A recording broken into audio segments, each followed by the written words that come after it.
Everyone, स्वागत करती हूँ आप सभी का टीचिंग गोल्स के इस लर्निंग प्लेटफॉर्म पर। आई होप आप सभी लोग अच्छे होंगे।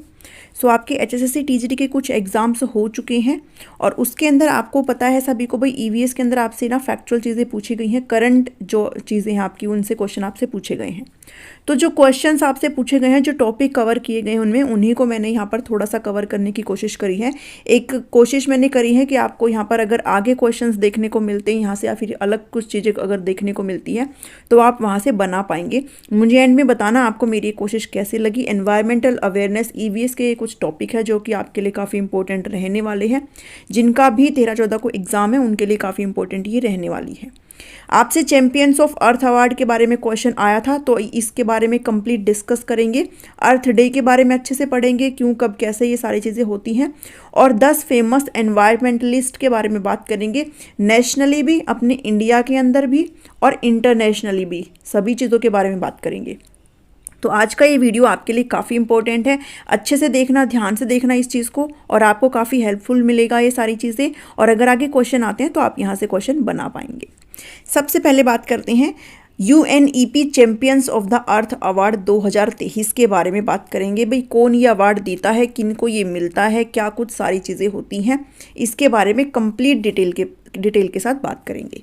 तो यूएनईपी का फुल फॉर्म होता है यूनाइटेड नेशन एनवायरनमेंट प्रोग्राम। ये आपने ध्यान में रखना है। United Nation environment programme UNEP ये अवार्ड देती है जो कि ऑल ओवर वर्ल्ड कहीं पर भी जो भी चैंपियंस होते हैं, जो हमारी अर्थ के लिए कंट्रीब्यूट करते हैं, जो कहीं ना कहीं प्रोटेक्ट करने का काम करते हैं एनवायरनमेंट को, उनको यहाँ पर ये अवार्ड दिया जाता है। तो 2023 अवार्ड लिखा है, इसके बारे में बात करेंगे। बट जनरल ये UNEP champions of the earth award है। 2022 में किनको मिला उनके बारे में बात करेंगे। यहाँ से 2022 में किनको मिला है इंडिया के अंदर, वहाँ से क्वेश्चन आया था। तो आपने सारी चीज़ों को अच्छे से देख लेना, हो सकता है आपसे कुछ अलग हटके क्वेश्चन इससे पूछ ले। ठीक है, तो champions of the earth award के बारे में जानेंगे। ये जो अवार्ड है ये यूनाइटेड नेशन का हाईएस्ट एनवायरमेंटल ऑनर अवार्ड है, यानी कि हाईएस्ट सर्वोच्च पर्यावरणीय सम्मान है ये संयुक्त राष्ट्र का। ठीक है, ये भी ध्यान में रखेंगे। और रिकॉग्नाइज करता है outstanding leaders from the government, किसी भी गवर्नमेंट से, किसी भी देश की सरकार हो सकती है, वहाँ से जो भी नेता है, जो भी अच्छा काम कर रहे हैं, किसी भी सिविल सोसाइटी से, नागरिक समाज से या फिर किसी भी प्राइवेट सेक्टर से, जिनके काम यहाँ पर एक काफ़ी असरदार चीज़ें छोड़ रहे हैं, काफ़ी एक चेंज लेकर के आ रहे हैं एनवायरनमेंट के अंदर, जो कि एक पॉजिटिव चेंज आप ये यहाँ पर लेकर के चल सकते हो। तो वो अगर एक पॉजिटिव सकारात्मक एक अगर एनवायरनमेंट के ऊपर प्रभाव डालते हैं तो उनको एक अवार्ड देने की यहाँ पर कोशिश करी जाती है यूएनईपी के द्वारा। तो ये है आपका मेन, इसका एक मकसद होता है इसका। ठीक है, तो जिनके कार्यों का पर्यावरण पर परिवर्तनकारी प्रभाव पड़ता है उनको ये अवार्ड दिया जाता है। इसको सबसे पहले शुरुआत किया गया था इसका 2005 में, ये सारी चीज़ें एस्टेब्लिश करी गई थी। 2005 में इसको स्थापित किया गया था और ये यूनाइटेड नेशन का हाईएस्ट एनवायरमेंटल ऑनर है, हाईएस्ट सर्वोच्च पर्यावरण सम्मान है। ये चीज़ मैं आपको पहले भी बता चुकी हूँ। अब मीट करिए 2022 के चैंपियंस ऑफ द अर्थ किन को मिला है। तो यहाँ पे कुल 5 लोग हैं जिनको ये अवार्ड मिला है। 4 फील्ड के अंदर ये अवार्ड दिया जाता है, तो यहाँ पर कुछ 5 लोग हैं जिनको ये मिला है। 4 फील्ड कौन से है वो नीचे आपको अच्छे से पता चल जाएगा, यहाँ पर भी पता चल जाएगा। सबसे पहले तो एक फील्ड होता है इंस्पिरेशन और एक्शन, प्रेरणा और क्रिया के अंदर अवार्ड 2 लोगों को मिला है इसमें। ये सबसे पहला नाम है अर्सेंसिल, नाम है इनका, इनको मिला है इंस्पिरेशन और अवार्ड एक्शन के अंदर। और इंस्पिरेशन और एक्शन के अंदर आपको एक और है, ये जो 5वें नंबर का है, ये जिनको आप सेसिल बीबियन, एंडी जेबेट, आप ये नाम इसका बोल सकते हो, आप जो भी आपका प्रोनाउंसिएशन है। इनको दोनों को सेम चीज़ में अवार्ड मिला है प्रेरणा और कार्य के अंदर। ये आपका पहला फील्ड है। सेकंड है आपका, सेकंड जो अवार्ड मिला है वो कॉन्स्टेंटिनो ओका और चुटास को मिला है। ठीक है, नाम हो सकता है भाई इधर उधर हो जाए, गूगल से लिए हैं। तो कॉन्स्टेंटिना ओका और चुटास, इनको ये जो है सेकंड प्राइज मिला है इंस्पिरेशन और एक्शन के अंदर ही इनको मिला है। नेक्स्ट है सर पार्थ दास गुप्ता, विज्ञान और नवाचार के अंदर इनको मिला है, साइंस और इनोवेशन के अंदर। फिर ये जो क्वेश्चन आपसे पूछा गया था वो ये है डॉक्टर पूर्णिमा देवी बर्मन, इनको एंटरप्रेन्योरल विजन के अंदर यहाँ पर अवार्ड मिला है। ठीक है, तो ये कुछ चीज़ें हैं, ये आपने कुछ नाम है जो ध्यान रखने हैं, बिकॉज इस बार हो सकता है पूर्णिमा देवी बर्मन पूछ लिया, आपसे क्या पता इनमें से कुछ और चीज़ें पूछ ले, तो ये आप यहाँ पर ध्यान में रखेंगे। नेक्स्ट पे चलते हैं आगे। ये नाम आपको ध्यान में रखने हैं, काफ़ी ज़रूरी नाम हो जाते हैं। हो सकता है आपको अगली शिफ्ट में यहाँ से क्वेश्चन इनमें से पूछ ले, तो ऐसा नहीं है भाई इंडिया का है तो ही आपसे पूछे, मे भी आपसे ये अदर नेम भी पूछ सकते हैं, ठीक है। तो आपने ये चैंपियंस है, ये 5 है जिनको यहाँ पर आपने ध्यान में रखना है। अब यहाँ पर बात करते हैं मेनली जो इंडिया से रिलेट करती हैं उनके बारे में बात करेंगे। इंडियन वाइल्ड लाइफ बायोलॉजिस्ट है डॉक्टर पूर्णिमा देवी बर्मन, इनको यहाँ पर ये अवार्ड मिला है चैंपियंस ऑफ द अर्थ, ये अवार्ड इनको दिया गया है। यूएन का ये environmental programme UNEP 2022 champions of the earth award इनको किस कैटेगरी में दिया है? इनको यहाँ पर एंटरप्रेन्योरल विजन कैटेगरी के अंदर दिया गया है। ये भी आप ध्यान में रखेंगे। कुल 4 कैटेगरीज होती है जो मैंने नीचे आपको डिस्कस करी है, तो इनको यहाँ पर इस कैटेगरी के अंदर अवार्ड दिया है। मे भी आपसे पूछ ले, तो ये ध्यान में रखना। अच्छा, उसके बाद इनके बारे में थोड़ा सा पढ़ेंगे कि आखिर ये इन्होंने ऐसा किया क्या है जो इनको अवार्ड मिला। तो डॉक्टर पूर्णिमा देवी बर्मन है इनका पूरा नाम, और she leads the Hargila army and all female grass roots conservation movement dedicated to protecting the, actually इनका ना इन्होंने ये काम करती है किनसे रिलेटेड, एक सारस की प्रजाति है, ठीक है, सारस की ही प्रजाति है जो कि आपकी इस नाम से है, ग्रेटर एडजटेंट स्टोर्क के नाम से, ठीक है। ये जो भी नाम है ना इसी के नाम से, और ये एक सारस की प्रजाति है जिन इसको प्रिजर्व करने का काम इनका है। ये इनके संरक्षण के लिए काम करती है, और इसी को ही हरगिला आर्मी के नाम से सारी चीज़ें जानी जाती है। इसके अंदर जितनी भी जो भी काम करते हैं ना वो सारी फीमेल है, ठीक है। जितनी भी फीमेल्स है सभी फीमेल्स को इन्होंने अपने इस ग्रुप के अंदर जुटाया हुआ है, जो कि एक तरीके से कंजर्व करने का काम करती है इस स्पीसीज़ को, जो कि कहीं ना कहीं एक्सटिंक्शन होने के कगार पर है, उनका ख़त्म होने के कगार पर है, तो उनको सेव करने का काम ये कर रही है, ठीक है। तो ये यहाँ पर आपने ध्यान में रखना है। एक हरगिला आर्मी का नेतृत्व करती है जो कि ग्रेटर एजुटेंट स्टार्क है, जो कि एक तरीके की स्पीसीज हो जाती है सारस की, को विलुप्त होने से बचाने के लिए समर्पित एक सर्व महिला जमीनी स्तर का संरक्षण आंदोलन है। सारी महिलाएं हैं इसके अंदर, कुल 10,000 के अराउंड महिलाएं इन्होंने जुटाई हुई है अपनी इस मिशन के अंदर। The bird greater adjutant stork is the second rarest stork species in the world, पूरे संसार के अंदर ये सबसे रेयरेस्ट स्पीसीज है जो कि दूसरे नंबर का है, जो कि बहुत कम पाया जाता है, और नॉन लोकली एज हरगिला, और लोकल जहाँ पर भी ये होता है ना वहाँ पर इसको हरगिला बोलते हैं।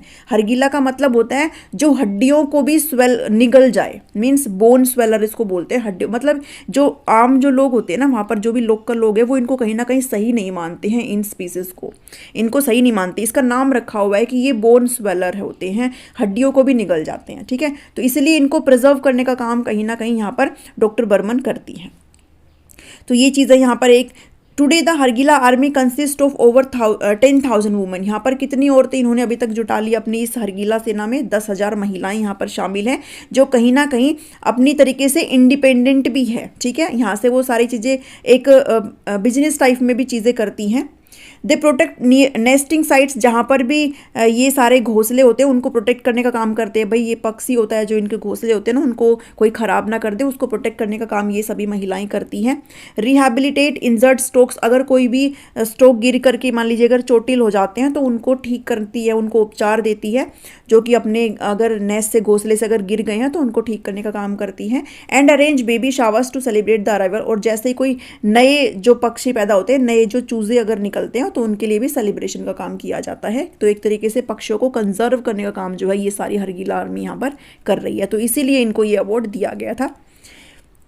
नेक्स्ट है the women create and sell textile with motives of the bird helping to raise awareness among. अब ये जो महिलाएं हैं ये कहीं ना कहीं इनसे जो ये पक्षी होते हैं ना इनके शरीर पर कुछ डिज़ाइंस वगैरह होते हैं, उनसे यहाँ पर ये कपड़े वगैरह बनाती है और उनको सेल करने का काम करती है, जिससे वो फाइनेंशियली भी अपने आप में जो है इंडिपेंडेंट है, किसी पर डिपेंड नहीं है, और लोगों के अंदर अवेयरनेस जागरूकता भी रेज करने का काम करती है, ताकि लोगों को भी जागरूकता हो, वो डरे ना इनसे, और एक तरीके से इन लोगों को ये जो पक्षी है इनको बचाने का काम करे, ठीक है। तो महिलाएं जो है पक्षी के रूपांकनों के साथ वस्त्र बनाती और बेचती है, जिससे अपनी वित्तीय स्वतंत्रता का निर्माण करते हुए प्रजातियों के बारे में जागरूकता बढ़ाने में भी यहाँ पर मदद मिलती है। ये चीज़ भी आप ध्यान में रखेंगे।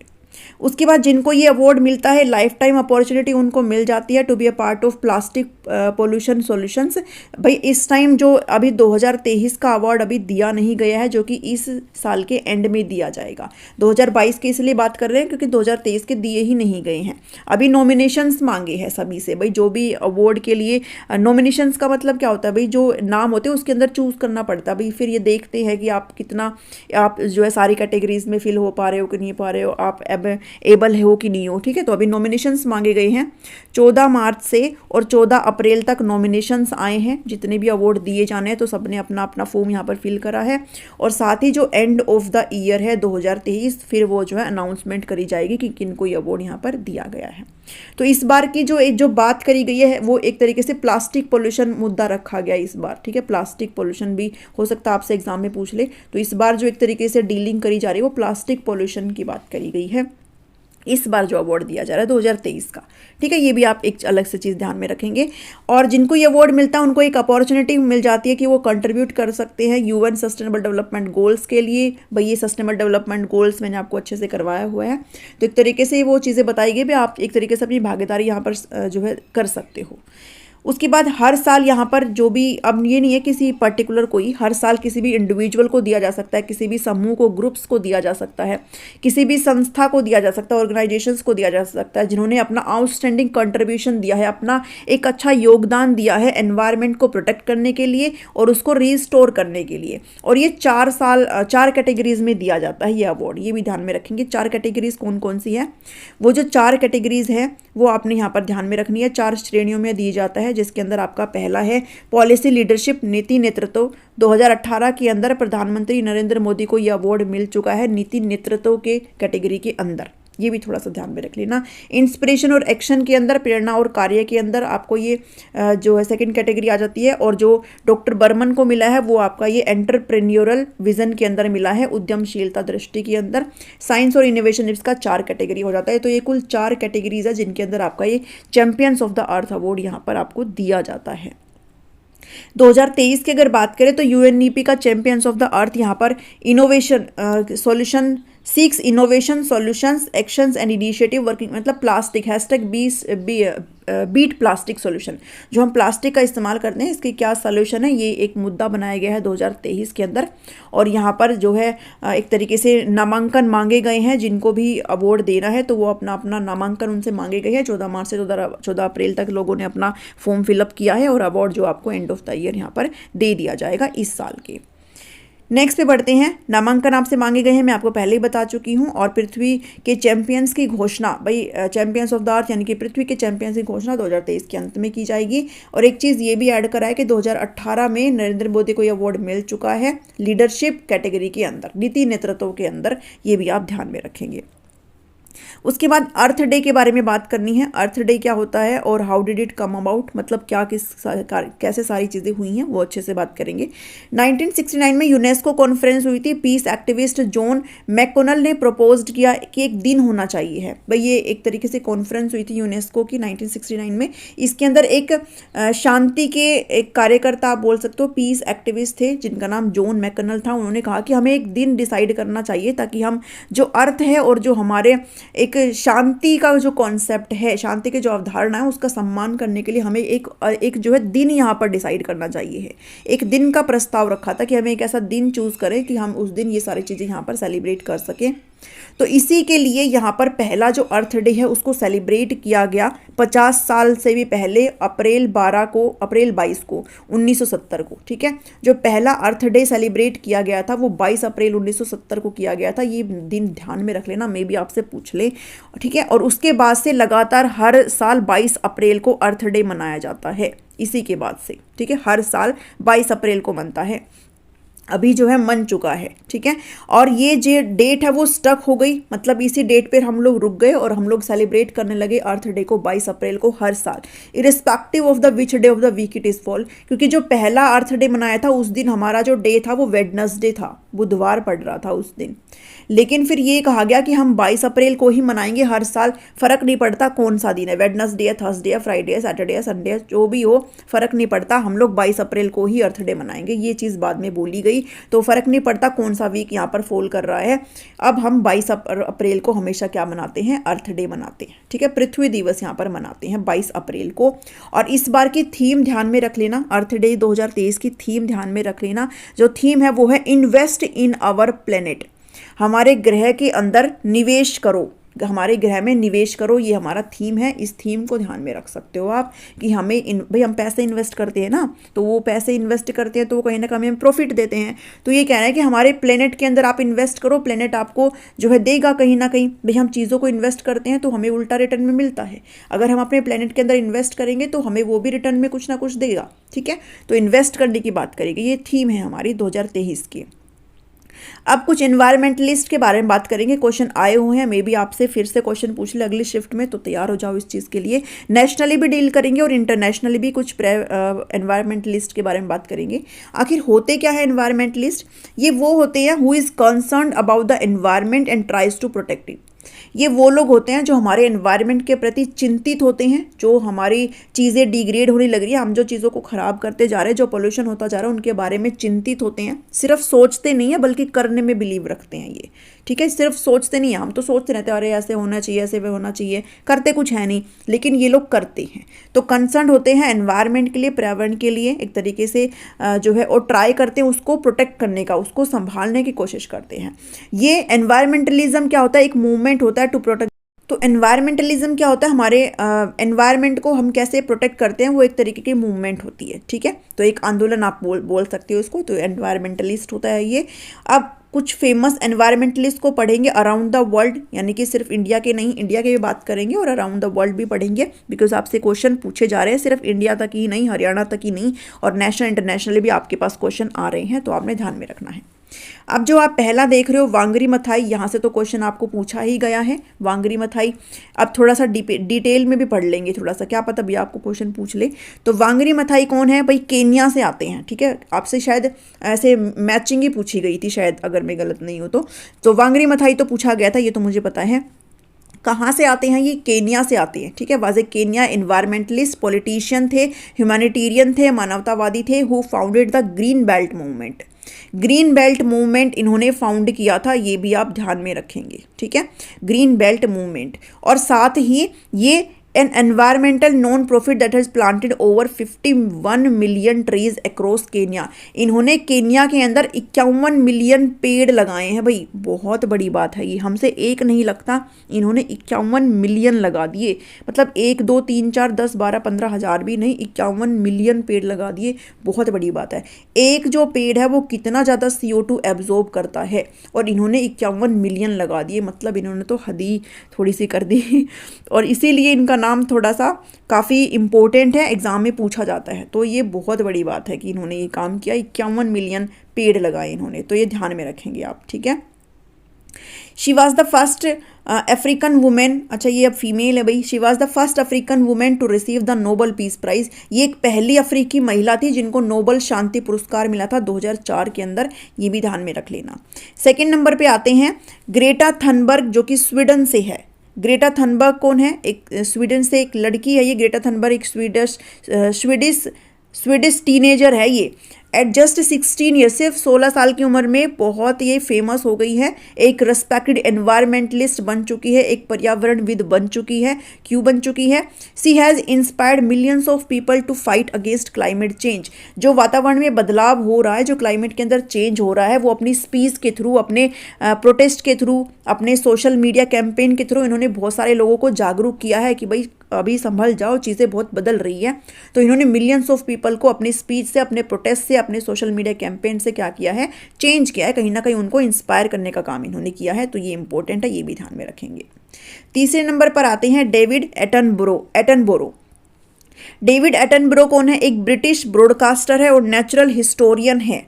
प्राकृतिक इतिहासकार है, who is best known for his work on television programmes like planet earth and blue planet. ये जो है टेलीविज़न प्रोग्राम के उसमें थोड़ा सा प्रचलित है इनका नाम, अगर आपने सुना हो तो, लाइक प्लेनेट अर्थ नाम का एक प्रोग्राम आता है और ब्लू प्लेनेट, तो इनके अंदर ये इन्होंने कुछ काम किया है, तो इस चीज़ से ये थोड़ा सा फेमस है।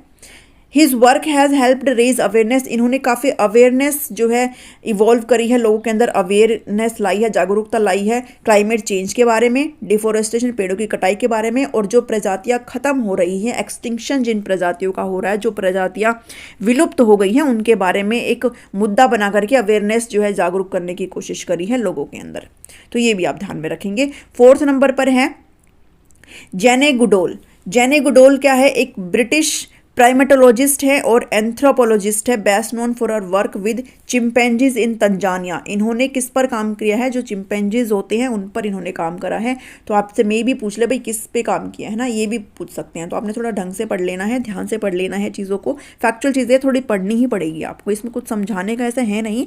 तो जेन गुडेल है जिन्होंने चिंपैंजीज पर काम किया है तंजानिया के अंदर। Her research shows that the chimpanzees are capable of complex emotions, ये कहते हैं भाई चिंपैंजीज के अंदर भी इमोशंस होते हैं, उनके अंदर भी भावनाएं होती हैं और वो भी बिहेवियर शो करते हैं। She has worked tirelessly to protect them from habitat loss, और इन्होंने चिंपैंजीज को कंजर्व करने का काम किया है, उनको प्रोटेक्ट करने का काम किया है, ताकि जो भी उनका हैबिटेट है, हैबिटेट का मतलब क्या होता है, जहाँ पर वो रहते हैं वो उनका हैबिटेट होता है, जिस भी जगह पर वो रहते हैं, तो उनके हैबिटेट छिन ना जाएं, उसको कहीं ना कहीं कंजर्व करने का काम किया है इन्होंने। ठीक है, तो ये आप ध्यान में रखेंगे गुडोल ने। नेक्स्ट है रीनहोल्ड मेसनर, ये इटली से हैं रीनहोल्ड मेसनर। ये एक इटालियन माउंटेनियर है भाई, एक्सप्लोरर है, एक्सप्लोर करने का काम करते हैं, और एक पर्यावरणविद है, एनवायरमेंटलिस्ट है, who was the first person to climb all 14 of the world 8000 metre. तो ये एक माउंटेनियर है जो कि चोटियाँ चढ़ने का काम करते हैं। ठीक है, ये आपने ध्यान में रखना है। विदाउट ऑक्सीजन इन्होंने क्लाइंबिंग करी है, बिना ऑक्सीजन के। ये एक ऐसे पर्वतारोही, खोजकर्ता और पर्यावरणविद है जो बिना ऑक्सीजन के दुनिया की 8000 मीटर की सभी 14 चोटियों पर चढ़ने वाले पहले व्यक्ति हैं। तो बहुत इंपॉर्टेंट चीज़ है, ध्यान में रखेंगे। He has also written over 60 books, 60 book लिखने का काम किया है अबाउट क्लाइंबिंग, एडवेंचर और एनवायरमेंटल इनिशिएटिव के बारे में इन्होंने 60 पुस्तकें लिखी हैं, ये भी आप ध्यान में रखेंगे। नाम क्या है इनका, रिनहोल्ड मेसनर नाम है, इटली से आते हैं, ये भी ध्यान में रखना। उसके बाद है ए वेईवेई।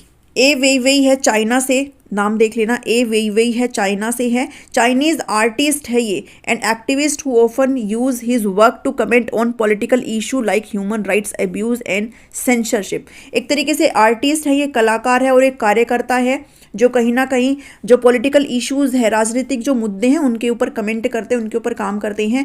ह्यूमन राइट्स, जहाँ पर भी मानव अधिकार का हनन हो रहा है, जो भी सेंसरशिप वाले मुद्दे हैं उनके ऊपर टिप्पणी करने का काम ये करते हैं।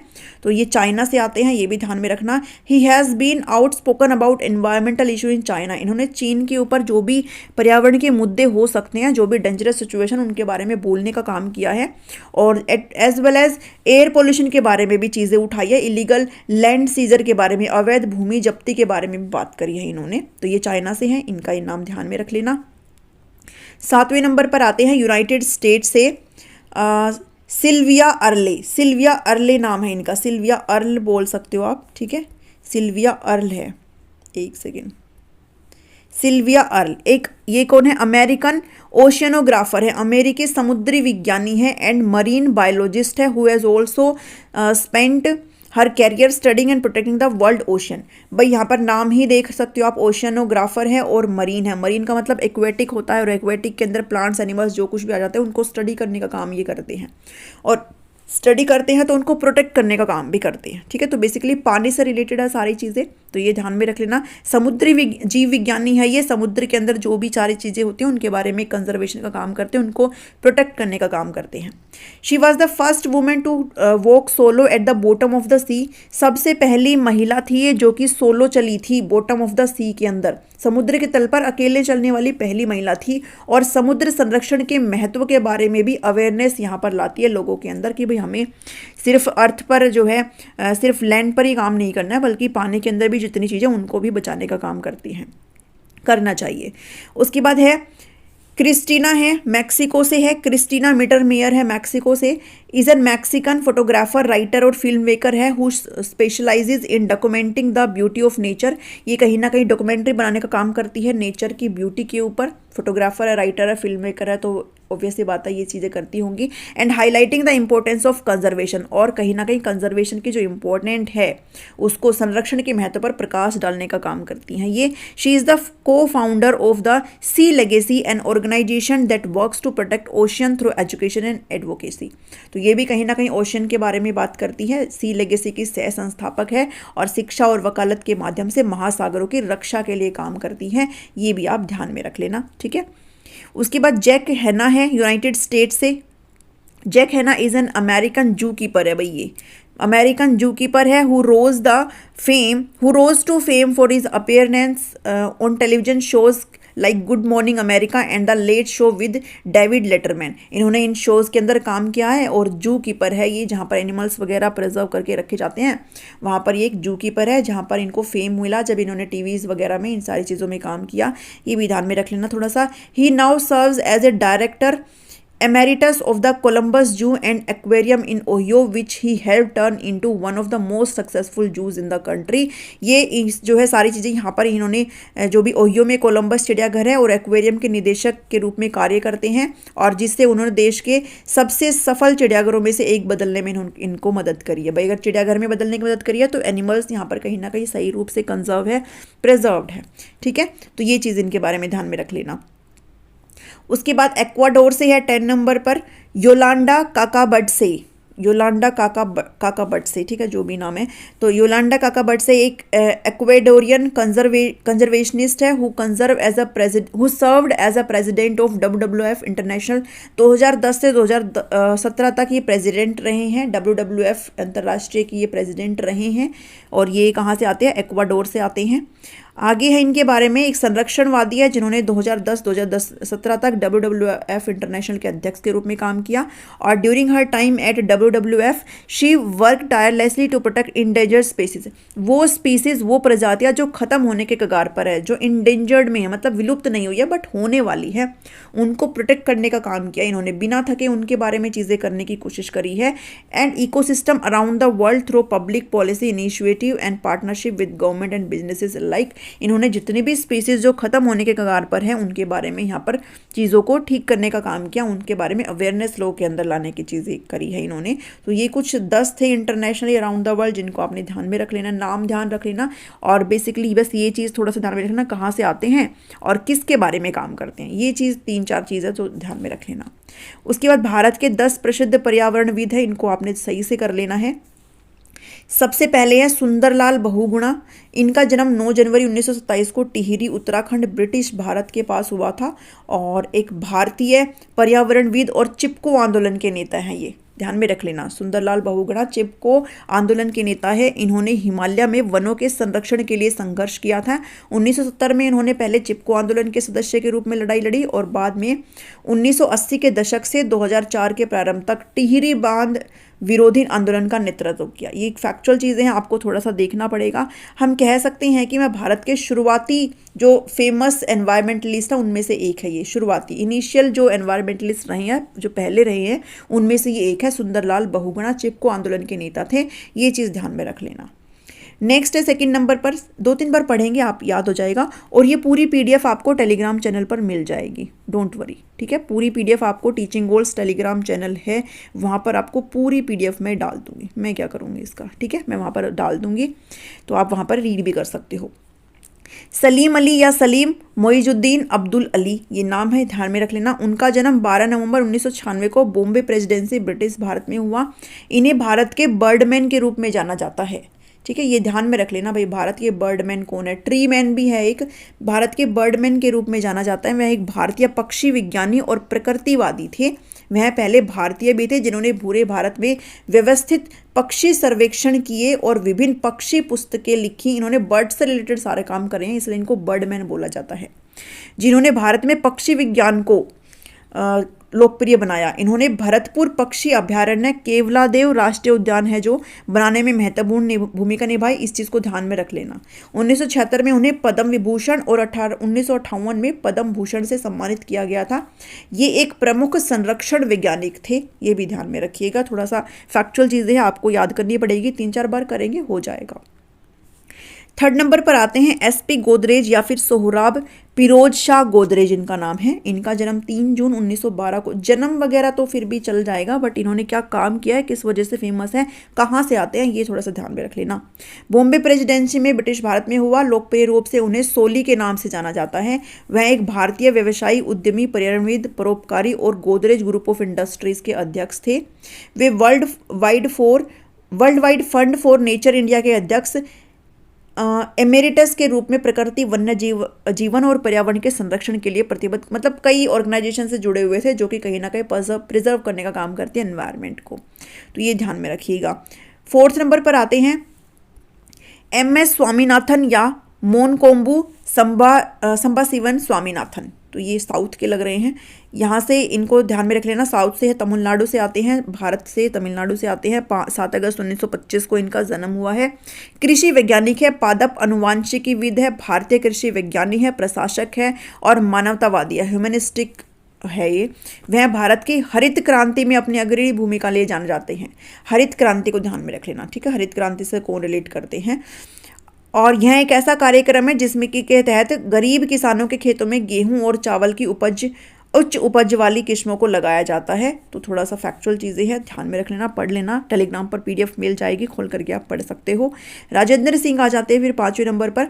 6 अगस्त 1959 को हुआ था इनका जन्म। वे अलवर जिले राजस्थान से बिलोंग करते हैं। एक प्रसिद्ध जल संरक्षणवादी है, वाटर कंजर्वेशन का काम किया इन्होंने और एनवायरमेंटलिस्ट है, पर्यावरणविद है। लोकप्रिय रूप से भारत के जल पुरुष के नाम से जाने जाते हैं। इंपॉर्टेंट है, ध्यान में। तो कौन जाने जाते हैं भारत के जल पुरुष के नाम से? राजेंद्र सिंह जाने जाते हैं, ध्यान में रखिएगा ये चीज़ों को। राजस्थान से आते हैं। 2001 में इन्होंने सामुदायिक नेतृत्व के लिए और जल संचयन और जल प्रबंधन में समुदाय आधारित प्रयासों में अपने अग्रणी कार्य के लिए रेमन मैक्स से पुरस्कार भी इनको मिला, ठीक है।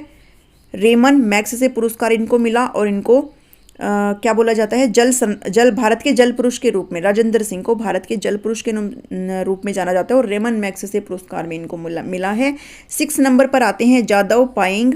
इनका जन्म 1963 में असम में हुआ है और माजुली के एक पर्यावरणविद, कार्यकर्ता और वानिकी कार्यकर्ता है। लोकप्रिय रूप से भारत के वन पुरुष के रूप में इनको जाना जाता है। तो कौन जल पुरुष है, कौन जो है वन पुरुष है, कौन जो है बर्डमैन है, ये सारी चीज़ें आपने ध्यान में रखनी है, ठीक है। तो जादव पायेंग है जो कि भारत के वन पुरुष के रूप में इनको जाना जाता है। कई दशकों से उन्होंने ब्रह्मपुत्र नदी के एक सैंड बार पर पेड़ लगाए और उनकी देखभाल की जो एक वन रिजर्व में बदल गया, यानी कि उन्होंने पहले पेड़ लगाए, बाद में वो एक फॉरेस्ट में कन्वर्ट हो गया। और जंगल का नाम मोलाई जंगल है जो उनके नाम पर रखा गया था। जोरहाट असम भारत में कोकिलामुख के पास स्थित है ये, और जंगल में लगभग 1360 एकड़ का क्षेत्र शामिल है। उन्हें 2015 में भारत के चौथे सर्वोच्च नागरिक पुरस्कार पद्मश्री से सम्मानित किया गया था, ये भी ध्यान में रखेंगे, ठीक है। इन्होंने पेड़ लगाए थे नदी के किनारे और वो बाद में फिर फॉरेस्ट के अंदर कन्वर्ट हो गए। नेक्स्ट पे बढ़ते हैं। 7 है सुमेरा अब्दुल अली। सुमेरा अब्दुल अली, इनका जन्म 1961 में मुंबई में हुआ और रेत खनन और ध्वनि प्रदूषण पर केंद्रित एक पर्यावरणविद है। इन्होंने आवाज़ फाउंडेशन नाम से एक NGO की स्थापना करी है, ये भी ध्यान में रखिएगा। सुमेरा अब्दुल अली का संबंध किनसे है? रेत खनन से और ध्वनि प्रदूषण पर एक जो है पर्यावरणविद है, ठीक है। साउंड पोल्यूशन के बारे में चिंतित थे। मेधा पाटकर है 8 नंबर पर। इनका जन्म दिसंबर 1954 में मुंबई में हुआ है भाई, और एक भारतीय सामाजिक कार्यकर्ता है और प्रसिद्ध पर्यावरणविदों में से एक है जो नर्मदा बचाओ आंदोलन में अपनी भूमिका के लिए जानी जाती है। इन्होंने नर्मदा बचाओ आंदोलन के अंदर इन्होंने अपना पार्टिसिपेशन किया था। मे बी आपसे क्वेश्चन पूछ ले किन्होंने किया था। इन्होंने लुधियाना में सतलुज बचाओ पंजाब बचाओ अभियान भी शुरू किया। तो नदियों का अगर रिलेट करें तो फिर आप मेधा का नाम मार्क करिएगा। इन्होंने एक बार कहा था कि वे नर्मदा की रक्षा के लिए काम कर रही हैं क्योंकि वे इसे अपनी माँ मानते हैं। तो ये इंपॉर्टेंट चीज़ें ध्यान में रखिएगा। नर्मदा के लिए काम किया और सतलुज बचाओ पंजाब बचाओ का नारा भी इन्होंने दिया। मारीमुथु योगनाथन है 9th नंबर पर। इनका जन्म 1969 में हुआ और इन्हें the tree man of India के नाम से जाना जाता है। बर्ड मैन कौन है, ट्री मैन कौन है और जल मैन कौन है, ये सारे आपने ध्यान में रखने हैं, ठीक है। तो ट्री मैन इनको बोला जाता है मारीमुथु योगनाथन को, और एक भारतीय पर्यावरण कार्यकर्ता है, तमिलनाडु राज्य परिवहन निगम के एक बस कंडक्टर है ये, और एक पर्यावरण कार्यकर्ता के रूप में जाने जाते हैं। इन्हें भारत के उपराष्ट्रपति द्वारा इको वॉरियर पुरस्कार से सम्मानित किया गया है। इंपॉर्टेंट है, इको वॉरियर पुरस्कार इनको मिला है योगनाथन को। और राज्य भर में लगभग 1,20,000 पौधे लगाने में उनके उत्कृष्ट कार्य के लिए उन्हें अमेरिका स्थित फुटवेयर कंपनी टिम्बरलैंड से भी मान्यता मिली है। भाई 1,20,000 पेड़ लगा दिए इन्होंने अकेले ने। इन्होंने विद्यार्थियों को पर्यावरण संरक्षण के प्रति जागरूक भी किया है, और योगनाथन को उनके पालतू प्रोजेक्ट उरियरवाजा ओरुमारन के लिए एक पुरस्कार मिला। शायद इनकी लैंग्वेज होगी ये, उरियरवाजा ओरुमारन के लिए एक पुरस्कार मिला। इसके तहत विद्यार्थियों को अपने जन्मदिन पर एक एक पौधा लगाना सिखाया गया। ये बहुत अच्छी बात है ये, कि भाई जन्मदिन आता है तो हम केक कट करते हैं, उससे अच्छा है कि हम क्या करें, एक एक पेड़ लगा दें। तो आप बढ़ेंगे, आपके साथ साथ पेड़ भी बढ़ेगा, है ना। तो विद्यार्थियों को अपने जन्मदिन पर एक एक पौधा लगाना सिखाया इन्होंने, योगनाथन जी ने, और इनका एक प्रोजेक्ट है, इनको अवार्ड भी मिला है। 1,20,000 इन्होंने पेड़ लगाए हैं, तो ये इंपॉर्टेंट है, काफ़ी बहुत बड़ी चीज़ है ये। किंकरी देवी है 10 नंबर पर। वह पर्यावरण सक्रियता में एक अद्वितीय आवाज़ है, हम कैसे भूल सकते हैं। वह एक साहसी दलित कार्यकर्ता और एक पर्यावरणविद थी। इन्होंने हिमाचल प्रदेश में शक्तिशाली खनन माफिया के खिलाफ लड़ाई लड़ी, जो अवैध रूप से चीज़ें करते हैं ना, उनके खिलाफ इन्होंने लड़ाई लड़ी। सभी बाधाओं के बावजूद उन्होंने संघर्ष किया और उनके काम को सुर्खियों में लाया गया। पढ़ लिख भी नहीं सकती थी, लेकिन अपने काम और पर्यावरण संरक्षण के प्रति समर्पण के माध्यम से खुद के लिए एक प्रतिष्ठा इन्होंने बनाई। तो बहुत बड़ी बात है, पढ़ी लिखी नहीं थी फिर भी इन्होंने एक तरीके से लड़ाई लड़ी उनके खिलाफ। तो ये थी 10 नंबर पर किंकरी देवी। तो कुछ हमने ये सारी चीज़ें यहाँ पर डिस्कस करी है।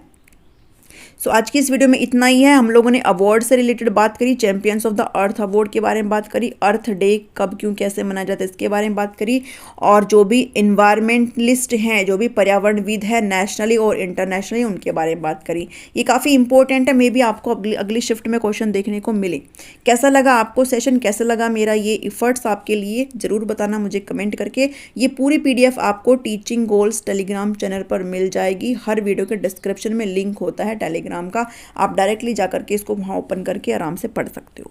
ठीक है, मिलती हूँ नेक्स्ट वीडियो में। Thank you, thanks for watching मी। और एक चीज़ और, कल ना एक आपका 50 का पूरा मॉक टेस्ट भी आएगा। कल संडे है बट कल रेस्ट नहीं करेंगे। 50 क्वेश्चंस का कंप्लीट मॉक टेस्ट लेकर के आऊँगी और अच्छे क्वेश्चन उसके अंदर ऐड करूँगी। ठीक है, तो उसको करना अच्छे से, कल संडे है, एंजॉय करना। चलिए मिलती हूँ नेक्स्ट वीडियो में। Thank you, thanks for watching me.